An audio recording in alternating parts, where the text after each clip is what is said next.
de ces mots, vous allez vous rendre compte qu'on parle du mot oikodomeo. C'est le mot qui veut dire tout simplement s'édifier dans le vrai sens du terme, hein, construire. C'est comme si vous êtes en train de bâtir un ouvrage. Je suis dans le génie civil et je sais réellement ce que ça veut dire édifier, construire, réaliser un ouvrage. Et je vous dis, il y a beaucoup de choses qui se font pour réaliser un ouvrage. En amont, il y a des études géotechniques qui se font au niveau du sol. On doit essayer un peu de connaître le sol sur lequel on veut fonder notre bâtiment. Et c'est tout un monde, un univers sur l'édification des ouvrages. L'apôtre Paul précise que quand vous êtes en train de prier en langue, vous êtes en train de vous édifier vous-même. C'est comme si vous êtes en train de vous construire spirituellement. Donc, c'est très important de retenir cela. Alors, il dit une chose aussi très importante. Il dit que celui qui parle en langue dit de mystère, car personne ne le comprend. Et c'est en esprit qu'il dit deux choses. Lorsque vous êtes en train de prier en langue, vous êtes en train de parler à Dieu. Vous vous adressez à Dieu dans un langage que personne ne connaît. Je dirais que c'est un langage codé.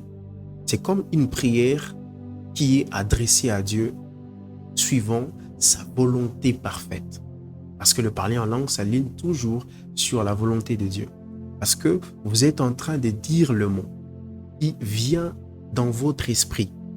C'est-à-dire que ce n'est pas votre âme, ce n'est pas votre faculté intellectuelle qui travaille en ce moment-là.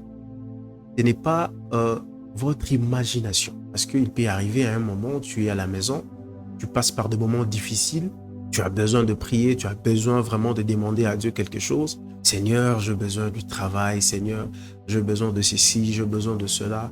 Là, c'est ton intelligence qui est en train de prier. Ce n'est pas mauvais. Je répète, ce n'est pas mauvais. Mais ce niveau-là, c'est ton intelligence qui est en train de prier. Tu es en train d'articuler ta pensée. Tu es en train d'exprimer ce qu'il y a dans ta tête. Ça vient de ton cerveau.